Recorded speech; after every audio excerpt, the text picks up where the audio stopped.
Baik, saya ulangi ya. Bismillahirrahmanirrahim. Assalamualaikum warahmatullahi taala wabarakatuh.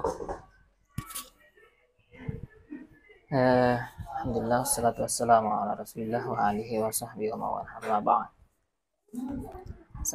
Kita kenalan dulu. Artinya besok-besok kalau kita ketemu di jalan, ya, kita tidak merasa canggung-canggung. Kalau saya, nama aku Fatur Rahman. Saya dari Jeneponto. Kebetulan saya ditugaskan di sini, Pak. Kemudian Bapak Hardianto ya. Hardianto. Kalau umur tak berapa? 23. Kita asli di sini, Pak ya. Asli orang Buntu Sikuyu. Bentuharu ya. Gimana kita tinggal di sini? Bentuharu. Nah? Oh, kau. Iya, saya pernah ke sana waktu perayaan peringatan Maulid di masjid itu. Malam hari ada Pak Desa di sana. Oh. Kemudian Ibu Reskianti ya. Reskianti. Nah, baik. Jadi biasa saja Bu ya. Bapak Ibu biasa saja. Jadi kita bincang santai saja. Sekedar untuk tambahan nasihat. Jadi ke depan ini Bapak Ibu setelah ini kan akan menghadapi sebuah ikatan pernikahan. Yang pertama yang ingin kita pesankan, buka telinga, buka mata, buka telinga. Itu dulu ya. Artinya siapapun itu yang kasih ke nasihat, ini tunggu dulu sebelum lanjut ke sana. Ini pacaran gitu. Sama-sama ke ya, bujang ya. Sama gadis ini bujang ya. Pacaran ke. Pacaran ya. Berapa tahun? Satu tahun ya. Siapa duluan menembak ini? Siapa yang duluan bilang I love you? I love you bertubi-tubi.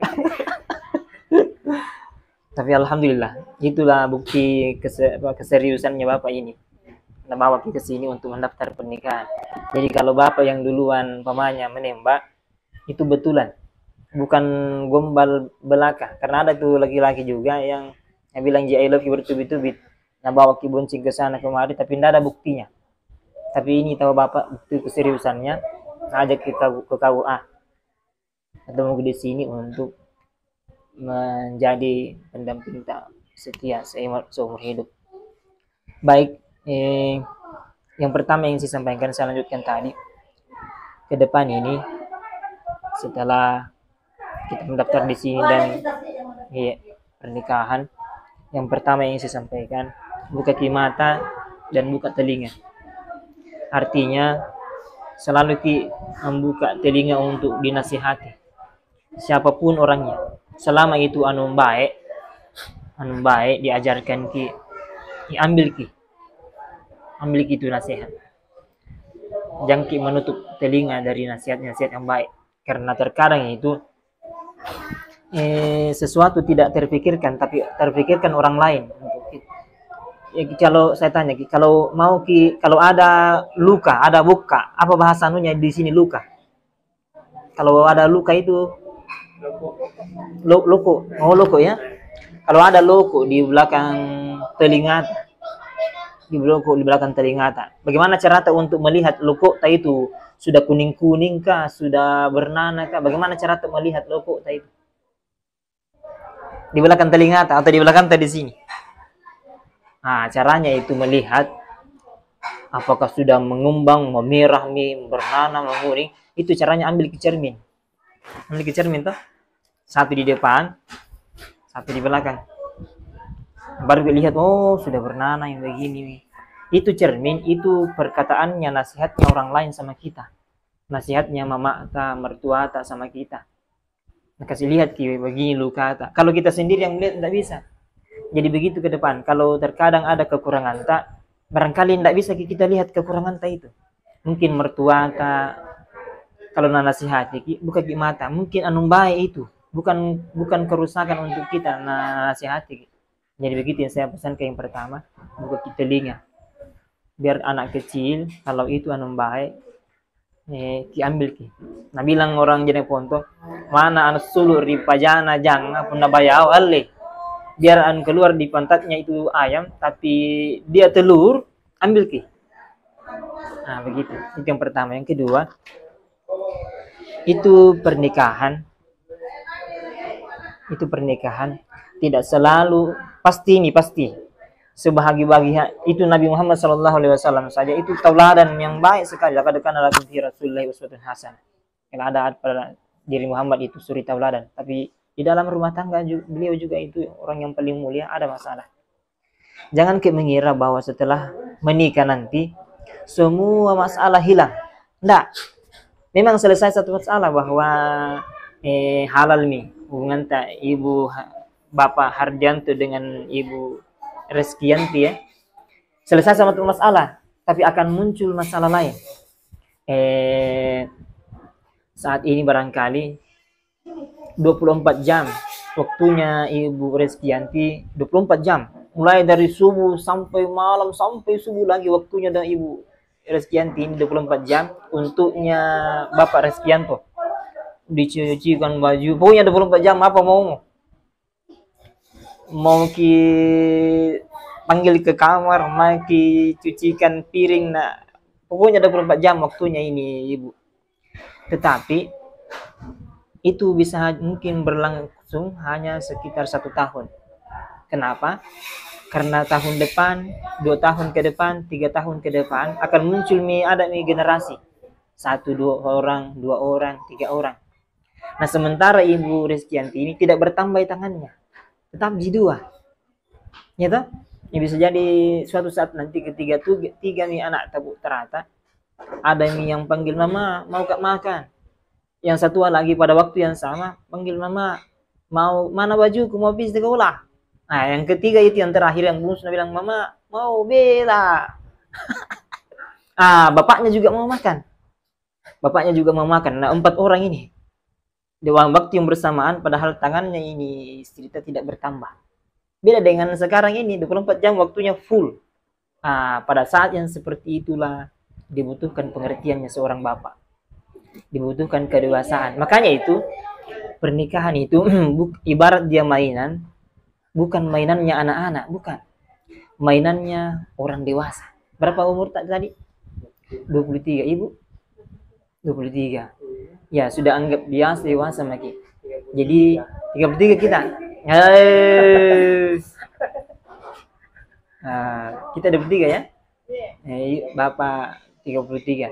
Jadi dibutuhkan kedewasaan tadi sini di pernikahan untuk memahami istri banyak kerja kasihan dan 2 di tangannya. Di situ tadi dibutuhkan kedewasaan. Kalau bisa ambil sendiri yang tadinya ini yang sekarang ini sampai setahun ke depan 24 jam waktunya Ibu Reskianti melayani suaminya, tapi nanti kalau ada generasi 2, 3, 4 di situ dibutuhkan kedewasaan. Kalau bisa bersamanya anak nanti minta ini minta itu, ambil sendiri nasi, cuci pakaian sendiri, dan seterusnya, asal jangan tidur sendiri. Itu yang pertama.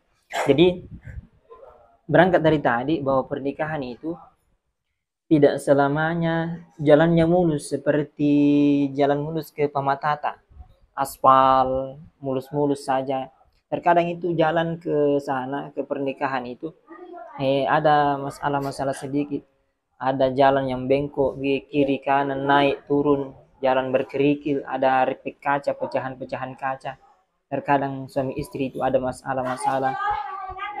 Selama masalah itu bisa ditangani, Ibu jangan juga pinjam sesuatu yang tanpa sepengetahuan suami, apalagi kalau itu benda-benda cicilan yang besar harganya. Perhitungkan juga kemampuan suami Ibu ini ya. Jadi kemudian untuk Ibu kalau mau beli, ini urusan rumah tangga ini, kalau nanti besok ada mau beli, pertama tadi perhatikan kemampuannya suami Katakanlah bapak ini kan bukan dalam 1 hari itu mendapatkan 100 juta 200 juta, tetapi mungkin hanya kasihan mendapatkan 200 atau 500 juta dalam sehari, 200.000 dalam satu hari. Jadi usahakan itu ibu beli maki dulu yang benda-benda yang mau dipakai hari ini. Kalau segitu penghasilannya 500.000 satu hari, beli maki dulu yang mau dipakai hari ini atau besok lusa. Jangan beli dulu yang akan benda-benda yang akan dipakai 20 tahun ke depan. Kan ada juga itu ibu-ibu yang beli panci, ada promosi dan lihat di Facebook, ini menarik ini. Padahal itu anaknya itu yang nakandung ibu itu nanti 20 tahun ke depan baru dewasa, baru menikah. Nah bilang, mau beli panci ini deh, bagus bisa lihat untuk pernikahannya anakku, padahal anaknya baru dikandung. Akhirnya dibeli itu panci, tersimpan di atas lemari, berdebu, berkarat dan seterusnya. Padahal berapa sih penghasilannya suami, kasihan. Seandainya digunakan itu uang untuk hal-hal yang sekarang, tidak repot. Begitu ya.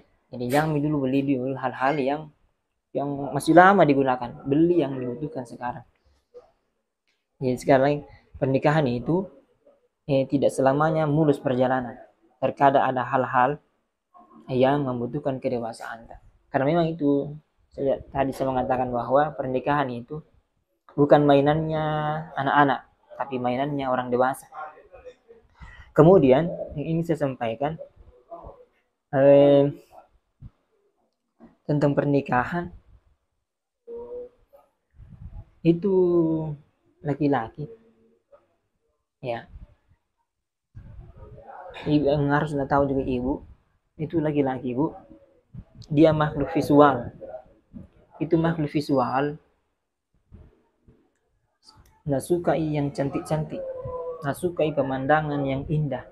Itu sunnatullah itu sunnatullah begini, kalau saya buang ke atas, ujung-ujungnya itu akan jatuh ke bawah. Sunnatullah itu hukum alam, bilang orang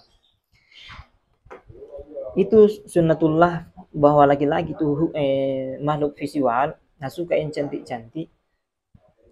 Biar anak-anak remaja, anak SMP kelas 1 SMP naik kelas 1 SMA, masuk mahasiswa dan seterusnya, begitu terus itu laki-laki semuanya nggak suka yang cantik-cantik.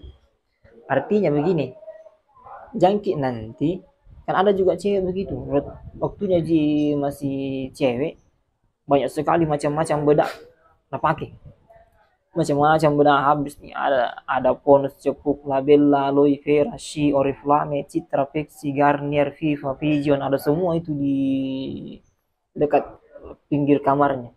Tapi sekalinya sudah menikah, berduaan dengan suaminya di rumahnya, daster itu yang sudah 3 minggu tidak dicuci, nah pakai, yang sudah bau bawang, tanda cumi, hitam dan seterusnya, begitu.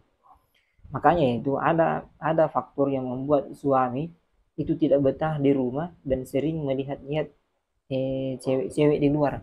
Kenapa? Karena istrinya itu sudah semakin gombrot, sudah semakin tua, 2, 3, 4, 5 anaknya, tapi tidak pandai menjaga penampilan, akhirnya kalah persaingan dengan wanita-wanita yang di luar sana. Itu salah satu penyebab juga, itu laki-laki yang suka melihat di luar. Apalagi kalau karakter laki-lakinya memang karakter mata telanjang, karena si istri tidak pandai menjaga bagaimana yang tidak suka itu laki-laki. Dan itu saya katakan tadi, itu sunnatullah, itu hukum alam, bahwa laki-laki itu suka yang cantik-cantik. Jadi nanti bapak juga yang artinya berusaha juga kalau istri ini mau berdandan. Karena begini, ada juga laki-laki itu suka sekali itu istrinya kalau selalu cantik seperti artis, tapi tidak perlakukan istrinya seperti artis. Artis itu kan tidak berpanas-panasan, selalu ruangannya ber-AC, baru bedak-bedaknya itu mahal dan seterusnya. Nah, kalau kita menginginkan cantik selalu istri kita, bagaimana kita juga berusaha untuk melengkapi perlengkapan kecantikannya, belikan bedak, kasih baju. Jadi jangan sampai kita menginginkan istri kita itu tampil cantik, tapi kita tidak memfasilitasinya. Karena begini Pak, mulai saat terjadi ijab kabul, kita mengatakan saya terima nikahnya ini istri kita ini dengan mahar sekian karena Allah. Mulai saat itu segala semua kewajibannya bapaknya ini. Kewajibannya menafkahinya, belikan bedak, belikan baju, dan seterusnya. Itu pindah di pundak Pak. Mulai saat itu. Dan ibu juga sejak saat itu terjadi ijab kabul, seandainya suatu saat nanti ada perintahnya bapak tah, yang bilang ada umpamanya ada bisnis tah, yang bilang Reskianti pergi kok di Matalalang, ada di sana usaha begini. Sementara suami kita bilang tidak, pergi kok di Bentu Sukuyu. Pada waktu yang bersamaan itu dua perintah, ada dari satu suami, ada dari bapak ta. Maka yang pertama harus ditunaikan oleh Ibu Reskianti ini adalah apa yang diperintahkan suami ta. Tidak boleh mendengarkan suami bapak ta, tidak boleh. Yang harus didengarkan itu adalah suami ta. Makanya itu Nabi mengatakan, seandainya aku diperintahkan untuk memerintahkan seorang bersujud kepada orang lain, lau kuntu amiran li ahadin ayasjuda li ahadin la amartul mar'ata an tasjuda li zawjiha. Seandainya saya Nabi diperintahkan oleh Allah untuk satu orang bersujud kepada orang lain, maka akan kuperintahkan seorang wanita bersujud kepada suaminya, bukan kepada orang tuanya, suaminya. Artinya ketika terjadi peristiwa seperti tadi, bapak tak memerintahkan kita ke Pamatata untuk urusan bisnis, sementara suami tak memerintahkan ke Bentu Sikuyu, maka yang harus diutamakan adalah suami tak. Selama itu dua-duanya baik, bukan untuk bermaksiat, bukan untuk hal-hal yang haram, maka dengarkan suami tak. Itu ya, diberangkat mulai dari akad nikah, saya terima nikahnya ini Ibu Reskianti, mulai saat itu maka semua tanggung jawabnya bapak tak beralih ke pundaknya Bapak Herianto. Maka pada saat itu juga kewajiban tak mendengarkan bapak tak itu beralih kepada kewajiban tak mendengarkan suami tak, itu yang pertama kali. Baik, jadi itu tadi ya, masalah penampilan, masalah kewajiban itu diutamakan suami. Kemudian untuk Bapak Herianto ini ada ilmu-ilmu yang harus Anda tahu. Itu laki-laki. Ada yang harus Anda tahu ini. Itu perempuan, Pak Herianto. Ada yang namanya tamu langganannya. Harus Anda tahu ini semua laki-laki. Itu tamu bulanannya istri, itu mempengaruhi dirinya, sikapnya. Jadi ada namanya hormon progesteron kalau perempuan, ada namanya laki-laki, kalau laki-laki hormon testosteron. Jadi itu tamu bulanannya itu perempuan, kalau datangi itu ada beberapa karakternya perempuan yang berbeda-beda. Harus kita tahu ini laki-laki ini, suami. Yang pertama, ada perempuan itu Pak, kalau datangi tamu bulanannya,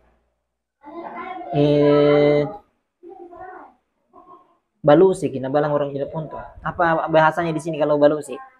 Banyak makan nah. Apa bahasanya?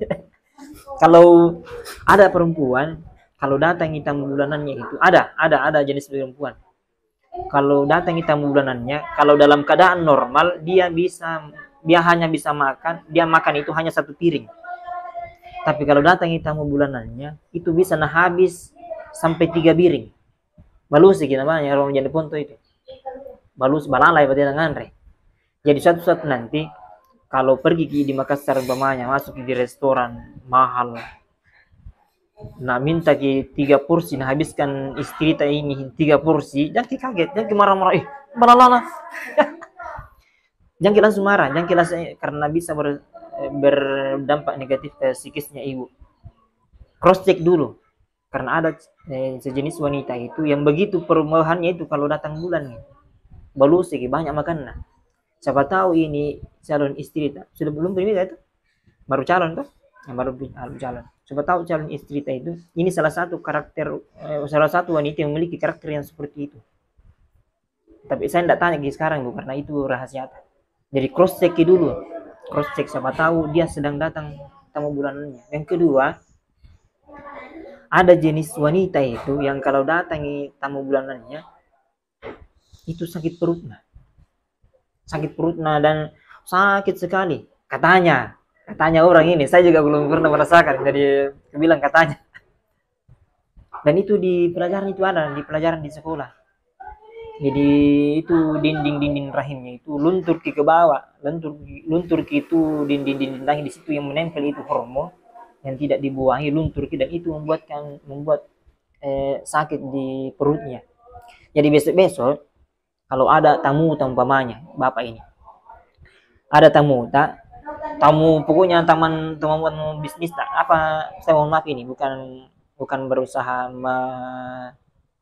apa anu tak aktivitas tak sehari-hari nelayan pak ya. Nah, ada teman-teman tak sesama nelayan, teman akrab tak ini pokoknya bermalam di sana di lautan, datang ke rumah bertamu, baru minta tolong sama istri tak ini, tolong buatkan dulu kopi. Nah bilang, ibu anu pak minta tolong, mohon maaf bikin dulu sendiri, sakit perutku. Yang ke emosi jangan. Sekali lagi bahwa cross check dulu, siapa tahu sedang ada tamunya, karena konon katanya itu sakit sekali itu kalau sedang datang tamunya yang satu itu sakit sekali. Jadi jangan cepat emosi, tidak mau nih suruh ini, jangan, cross check dulu. Yang ketiga ada jenis wanita itu kalau datang tamu bulanannya pak emosian. Tahu apa bahasanya di sini kalau pak emosian? Nah, suka marah-marah. Iya. Bagaimana karakternya selama ini pacaran 1 tahun? Suka marah-marah? Suka marah-marah enggak sih? Nah, jadi ada wanita yang kalau datang tamu bulanannya itu sering emosian. Jadi jika itu kalau marah selama itu bukan marahan itu, marah manja-manja sih, maunya jadi nyonyo. Kalau suatu saat nanti ada tamu tak banyak tamu baru ibu sedang mencuci piring di dalam sana dan di luar di ruang tamu mendengar suara seperti suara piring yang sengaja dibenturkan, ting. Jangan kita lalu cepat emosi, jangan ditanggapi emosi. Makanya saya bilang tadi itu pernikahan itu bukan mainannya anak-anak. Bukan mainannya anak-anak. Anak-anak itu makanya dilarang itu tidak diizinkan diberikan surat nikah itu anak-anak yang di bawah 19 tahun, baik laki-laki maupun perempuan. Kenapa? Itu anak-anak kalau naik motor, nah dipancing-pancing temannya, digas-gas, pasti ikut terpancing itu, akhirnya balapan. Dan tidak jarang itu anak patah lehernya apa. Kenapa? Karena cepat kita terpancing emosinya. Kalau laki-laki dewasa seperti bapak ini sudah 33 tahun, itu sudah bisa, biar dipancing-pancing tidak terlalu cepat terpancing dia. Jadi jangan terlalu cepat terpancing emosi kita. Kalau dia sedang marah, katakanlah terdengar suara piring di dapur itu semua seperti sengaja dibenturkan, jangan terlalu cepat terpancing emosi kita, jangan.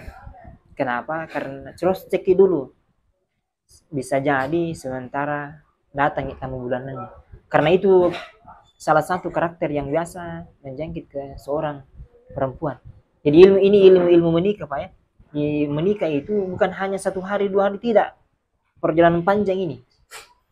Nah bilang istilahnya di agama itu ibadah yang terpanjang. Kalau sholat itu kan paling 5 menit, tapi ini menikah ibadah yang terpanjang, bukan hanya 1 hari 2 hari 3 hari. Kita mendoakan bahwa pernikahannya nanti bapak ibu ini langgeng seumur hidup ya. Kemudian jadi itu tadi ilmu menikah. Kemudian untuk ibu perhatikan juga kesanggupan pekerjaannya bapak.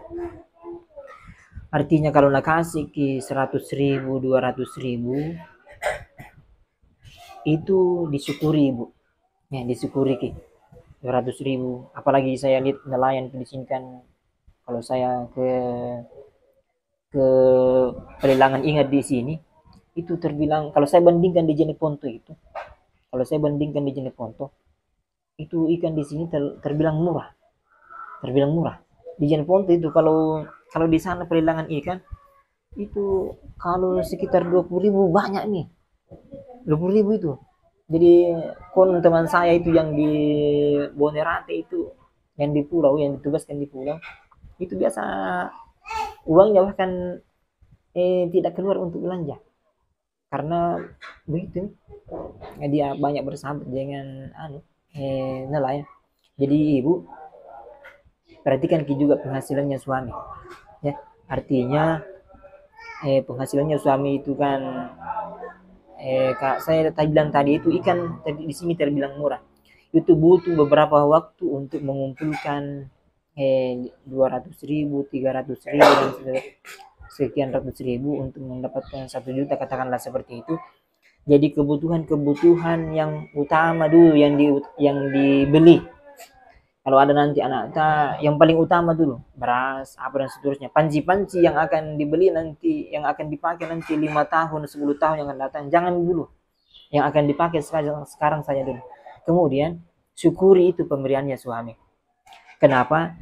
Kita tahu laut itu ombak, apalagi ini menjelang musim hujan nih. Ini saya dengar itu akan yang di sana tempat amplasnya itu akan pindah di sebelah sana ya, karena mulai deras di sebelah sana itu hujan, karena hujan. Itu banyak sekali itu bahaya-bahaya yang di lautan. Jadi tetap doakan suami tak, walaupun dia sedang berusaha di luar sana untuk mencari rezeki untuk anak istrinya. Kemudian saya yakin bahwa di antara kalian berdua calon suami istri ini ada orang-orang tertentu yang punya hubungan spesial di masa lalu. Saya tanya Bapak ini, 33 tahun umur itu cukup lama loh. Cukup lama. Saya yakin pernah ada orang spesial di hati ini masa lalu. Pernah ya? Pernah ya? Oke lah. Tidak apa-apa. Artinya hampir semua orang lah punya masa lalu. Punya masa lalu. Saya tidak mau bertanya tentang itu ke ibu dan Bapak saja.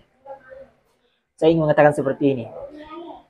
Mulai saat ini karena mendaftar menjadi KUA ini serius ini untuk membentuk sebuah rumah tangga.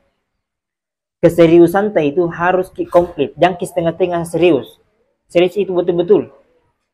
Salah satu wujud keseriusan dalam menikahi ibu ini, semua nomor HP cewek-cewek yang pernah punya hubungan spesial dengan Bapak di masa lalu itu dihapus dari sekarang. Kalau masih ada nomor HP-nya cewek-cewek yang pernah punya hubungan spesial di masa lalu, itu dihapus dari sekarang.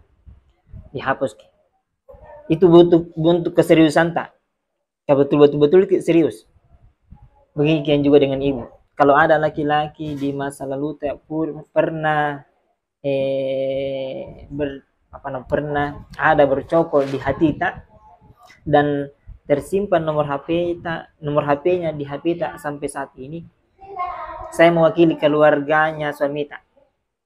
Saya mewakili itu dihapus gitu. Kalau bisa ganti nomor HP yang baru. Ganti nomor HP yang baru. Kenapa? Karena selama masih ada nomor HP orang-orang yang pernah menjadi terkasih di hati kita, masih ada di HP kita tersimpan. Selama masih ada, maka dia akan menjadi jaring-jaring. Itu jaring-jaring akan selalu digunakan untuk menjala ikan, menangkap ikan. Kenapa itu ibu-ibu kalau pergi ke pesta sering-sering buka tasnya?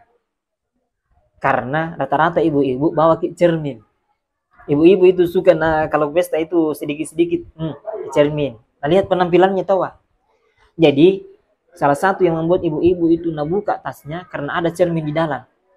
Begitupun dengan nomor HP orang-orang yang pernah menjadi spesial di hati kita di masa lalu, selama masih ada di HP kita, maka besar kemungkinan akan terbentuk kembali komunikasi, terbangun kembali komunikasi orang-orang terkasih di masa lalu. Jadi saya sarankan semua nomor HP orang-orang yang pernah menjadi spesial di masa lalu saat ini, Bapak Ibu, dihapus. Gitu ya. Karena selama masih ada itu, percayalah, iblis itu waktu pertama kali menggoda, tidak tanggung-tanggung itu iblis. langsung seorang nabi nabulinta, langsung nabulinta. Siapa? Nabi Adam. Itu ribuan tahun lalu, ketika iblis baru pertama kali belajar menggoda. Ibarat baru belajar naik motor, itu iblis langsung bisa balap motor. Langsung seorang nabi bisa nagoda keluar, sampai Nabi Adam itu dikeluarkan dari surga. Siapa yang goda? Iblis. Baru belajar. Itu kejadiannya ribuan tahun yang lalu. Seandainya setiap hari itu iblis menggoda, berarti saat ini iblis sudah menjadi profesor dalam menggoda. Untuk menggoda suami istri, memisahkannya itu gampang. Salah satu caranya adalah menggoda suaminya supaya terkoneksi kembali dengan cewek-cewek yang pernah suka di masa lalu. Kenapa? Karena masih ada nomor HP-nya itu cewek di HP-nya. Jadi pintar itu iblis. Nah, bisanya pernah dibulinta sama dia. Apalagi kita ini bukan nabi. Nah, sekarang yang kedua, berkaitan dengan pernikahan. Itu nasihat seputar pernikahan. Yang kedua, berkaitan dengan hubungan suami istri. Jadi ada pekerjaan, itu pernikahan, ada pekerjaan siang hari, ada pekerjaan malam hari. Itu tadi, itu nasihat untuk pekerjaan siang hari. Kalau pekerjaan malam hari, nah kita tahu lah ya apa yang dikerja. Jadi sekali lagi bahwa menikah itu bukan mainannya anak-anak, ada mainannya laki-laki, mainannya orang dewasa. Kalau anak-anak yang menikah itu anak kira itu menikah malam saja, tidak. Nah, sekarang pekerjaan malam hari. Nanti Pak, kita hafal nih, berusaha menghafal itu doanya untuk, jadi agak sedikit, agak sensitif sedikit. Harus kita tahu suami ini. Apa doanya Pak kalau kita hafal aja doanya untuk suami istri? Kita hafal nanti ya. Doanya itu Allahumma jannibna syaitan. Harus dihafal ini. Karena jangan sampai nanti kita produksi anak, proses pembuatan anak, baru percaya Pak bahwa ada makhluk lain yang diciptakan oleh Allah itu, yang ketika tidak berdoa maka iblis, syaitan ikut nabantuki itu, ikut nabantuki bermain-main dengan istrimu. Makanya sebelum bertemu dengan istri, baca doa ini supaya syaitan tidak ikut bermain. Begitu juga kalau mau tidur. Kalau kita tinggalkan kamar katakanlah 1 hari 2 hari baru kembali ke rumah tapas ya, apa namanya itu, tapas, bersihkan dulu ini ranjang, karena ada di situ jin yang main-main, bahkan berak di situ. Itu di hadisnya Nabi itu. Tapas bersihkan dulu, karena selama tidak ada di situ ada berak kencing di situ. Termasuk kalau suami istri mau menunaikan hak dan kewajibannya di malam hari, entahlah di malam hari atau siang hari. Yang jelas suami istri ada namanya pekerjaan malam hari, harus berdoa dulu. Ya, Allahumma jannibna. Bisa juga mengaji? Bisa kita mengaji? Bisa ya? Tak balik ini harusnya. Tapi jangan putus asa, Pak. Bisa juga mengaji, teman tidur tak nanti ini. Bisa mengaji, usahakan ibu sedikit perlahan-lahan. Kalau nanti pulang dari berlayar Pak, ajari suami kita. Ajari. Artinya ini suami istri itu bukan hanya di dunia, tapi di dunia terus ke akhirat. Suami istri, kemudian suami istri ini dunia dan akhirat. Ajari nanti mengaji sedikit-sedikit. Bapak juga jangan bosan. Jangan hanya dunia yang terus digerus, ditarik, dicari, jangan. Usahakan ada juga untuk akhirat Pak. Ya. Ajari mengaji suami kita. Jadi Allahumma jannib, bisa juga membaca ya. Bisa juga membaca, berarti nanti ibu Anda bisa tuliskan ya. Nanti kita Google saja, cari di Google. Bisa juga di Facebook tuh. Nah, Allahumma jannibna syaitana wa jannibish syaitana ma razaqtana. Ya Allah, jauhkanlah syaitan dari kami berdua, dan jauhkan pula syaitan dari benih-benih yang akan, calon generasiku yang akan engkau rezekikan kepada aku. Bisa juga pakai bahasa Indonesia. Bismillahirrahmanirrahim. Allahumma jannibna syaitana wa jannibis syaitana ma razaqtana. Itu yang pertama, Pak. Yang kedua, jadi ini tadi itu yang pertama tadi itu nasihat sebelum pekerjaan siang hari. Ini pekerjaan malam hari. Itu yang tadi pertama. Sebelum mendatangi istri kita, baca doa. Jangan lupa itu. Jangan lupa. Penting sekali, jangan sampai itu anak nanti bersikap iblis karena ada iblis ikut membantu ki. Itu dalam ajarannya agama itu. Kalau tidak bismillah orang, makanya orang-orang yang tidak beragama Islam dan tidak berdoa itu banyak-banyak yang jin ikut membantu mereka. Yang kedua, kalau tidak datang istri kita nanti itu, Nabi bilang Allah dalam Al-Quran, fa'tu harsakum anna syi'tum, nisa'ukum harsul lakum, fa'tu harsakum anna syi'tum. Ini istri tak nanti ini, dia seperti kebun. Kebun tak? Ini kebun. Bisa masuk lewat sini, ada pintunya di sini, ada pintunya di sini, ada pintunya di sini, ada pintunya. Bisa masuk itu kebun, lewat sini, bisa ke sini, bisa ke sini, bisa ke sini. Nah, itu kebun tak? Nabi bilang Allah, fa'tu harsakum anna syi'tum. Masukilah kebunmu, dekatilah kebunmu dari mana saja yang kau maui, tapi melalui pintu yang dihalalkan oleh Allah. Jadi datangi istri tak, jadi jangan kira merasa tersinggung ini, jangan. Ini memang nasihatnya begini, nasihat begitu di agama. Datangi ke istri tak dari jalur atau pintu yang dihalalkan oleh agama. Kita tahu Pak ya? Jadi ada jalur depan, tidak boleh jalur belakang. Itu haram, haram sekali dalam agama, dan itu bibit penyakit. Ibu juga, saya selagi ingat, kalau cebok ibu, jangan dari depan, jangan dari belakang. Ini nasihatnya dokter, selagi saya masih ingat ini. Kenapa? Kalau dari belakang itu dubur, bakteri di situ, bakteri. Makanya dilarang di dalam agama itu dari belakang, dari jalur dubur, Pak ya, jangan.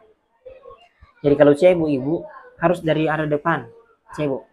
Jangan airnya dari belakang, karena kalau dari belakang itu bakteri yang dari lubang belakang itu bisa masuk di lubang depan dan itu berbahaya. Jadi jalur depan.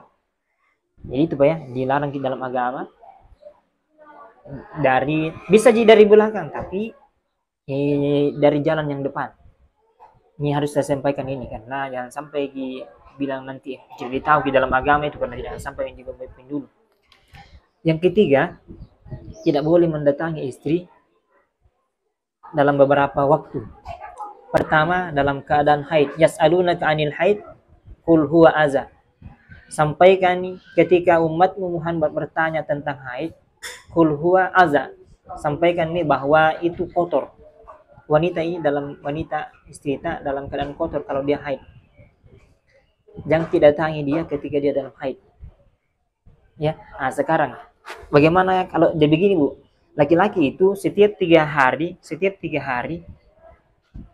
dia mimpi, maksud saya dia harus salurkan itu hormon testosteronnya.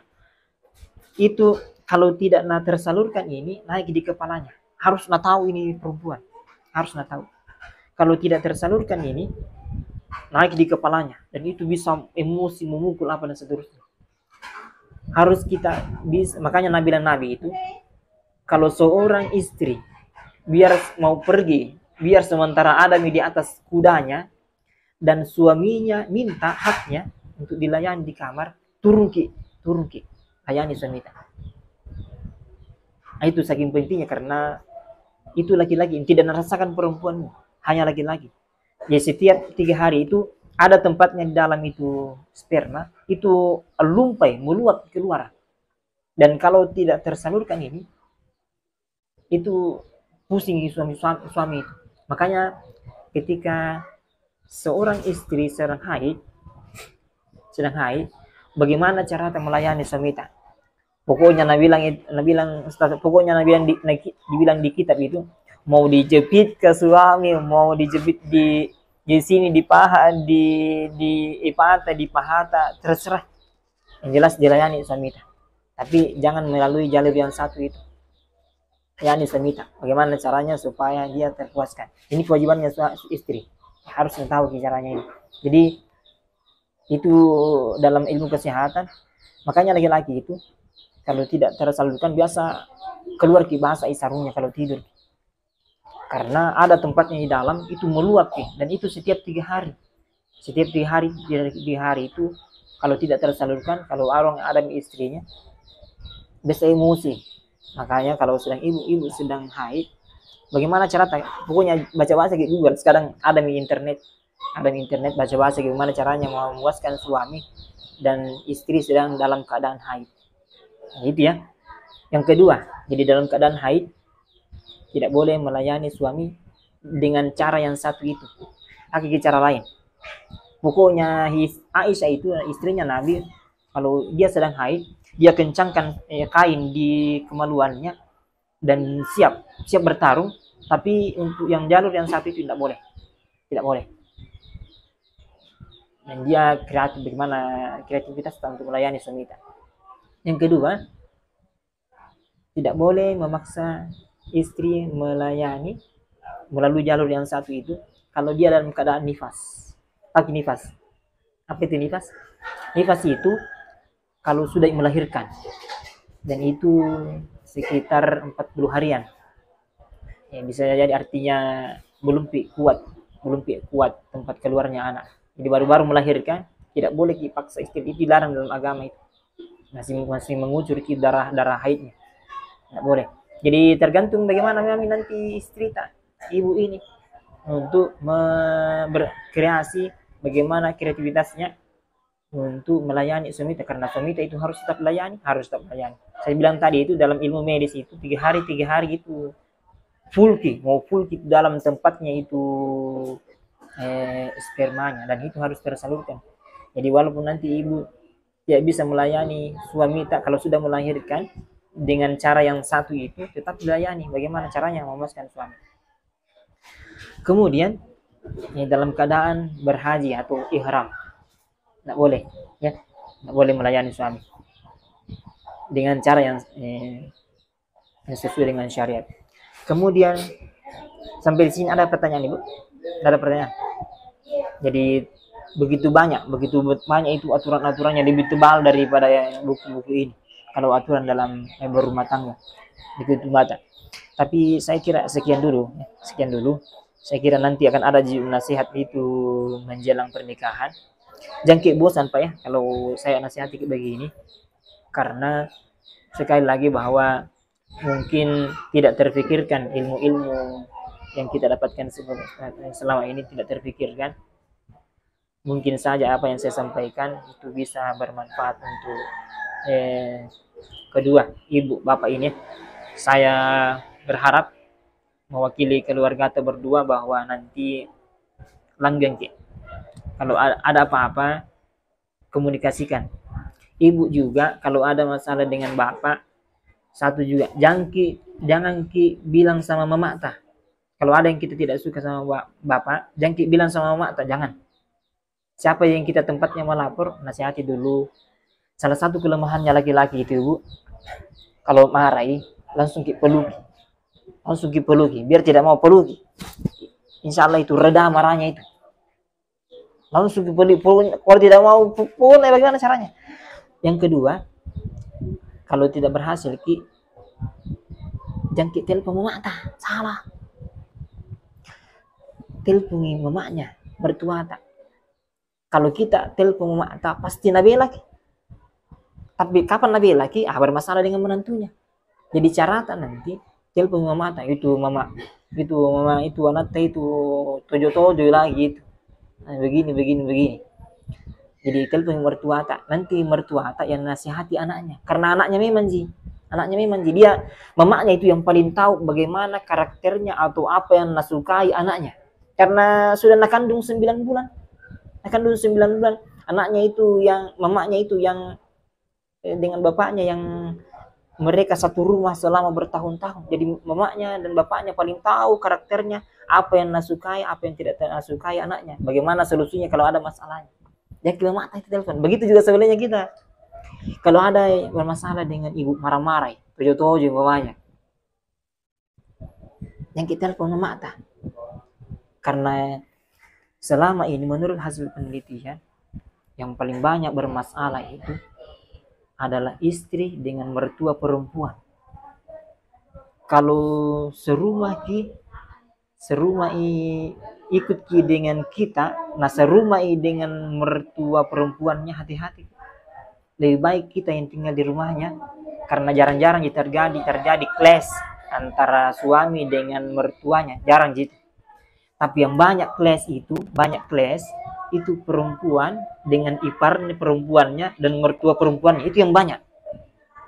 Nah, jadi nanti kalau ada masalah umpamanya, jangan kita telepon mama atau jangan.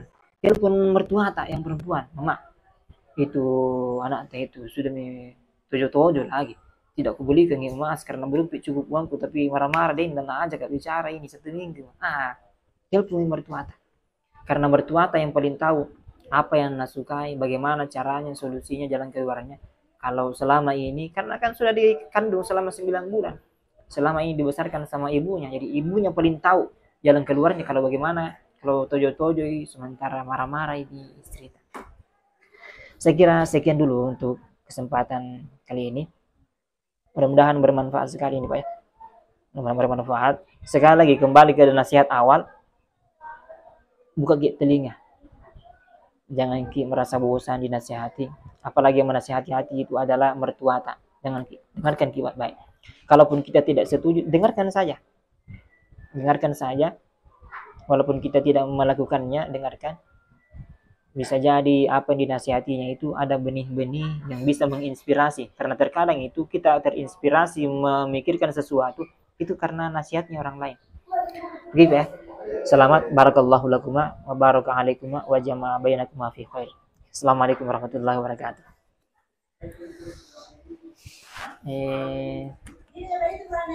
Ibu, tunggu dulu Pak ya. Ada yang mau ditandatangan dulu. Ada yang mau ditandatangan? Ada yang mau ditandatangan? Nggak ada, Ji. Nggak ada, Ji, mau ditandatangan? Nggak ada, Ji, mau ditandatangan? Nggak ada, Ji. Oh, iya.